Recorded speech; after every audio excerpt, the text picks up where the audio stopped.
कुंतिलानक। Samantha Sam एक अनाथ युवती है जो अपने बिगड़े सौतेले पिता की हरकतों से बचने के लिए उत्तरी जकार्ता के एक अलग बोर्डिंग हाउस में चली जाती है।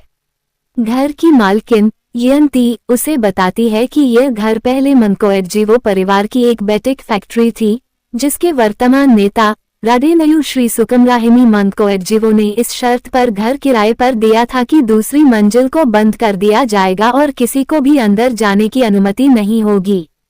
सैम के कमरे में जावानीस दर्पण के सामने एक कुर्सी सहित अन्य प्रतिबंधों को सूचीबद्ध करते हुए यंती ने दुर्मों का जाप किया, एक जावानीस कविता जिसे कुंतिलानक को बुलाने में सक्षम कहा जाता है, एक महिला भूत जिसका आधा शरीर घोड़े का है, जिसके बारे में अफवाह है कि वह घर के सामने रोती हुई अंजीर में रहती है।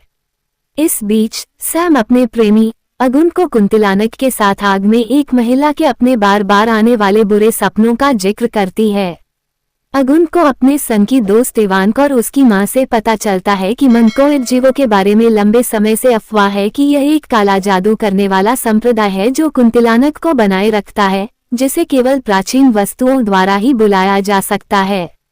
घर पर सैम की दोस्ती डिंडा से होती है, जो उसे बताती है कि सैम के कमरे में एक के समान वास्तव में 3 अन्य दर्पण हैं, जिनमें से 2 उसके और रते के कमरे में हैं।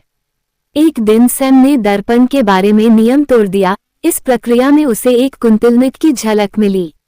उसकी पड़ोसी मावर, जो अपने प्रेमी के साथ है, जब पुरुषों को तीसरी मंजिल पर कदम रखने की मनाही होती है, सैम को मारने की धमकी देती है, लेकिन सैम अचानक एक ट्रांस में चली जाती है और डर्मों का जाप करती है, जिससे उसे कीड़े उगलने लगते हैं और एक अजीब निशान बन जाता है और साथ ही मावर की नाक से खून बहने लगता है।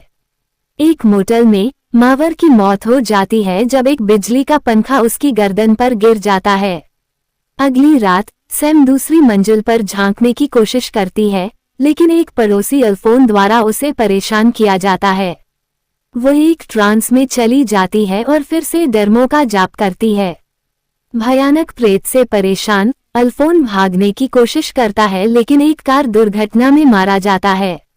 हाल की घटनाओं के मद्देनजर श्री सुकमा घर का दौरा करती हैं। यंती सैम को डर्मों से परिचित कराने के अपने मूर्खतापूर्ण कार्य के लिए माफी मांगती है, हालांकि श्री सुकमा कहती है कि इसे रखना उसका भाग्य है। इवान के घर में मंकोएडजीवो फैक्ट्री के बारे में एक किताब पढ़ते समय सैम ने सिंगकूट सिंग मिलिहरा, जो मजबूत है वो कुंतिलानक को नियंत्रित करता है, वाक्य देखा। अगुन के साथ संघर्ष के दौरान सैम ने दुर्मों का जाप किया। अगले दिन उसे पता चला कि अगुन गायब हो गया है। उसने दूसरी मंजिल से अगुन की बेहोश चीखें सुनी।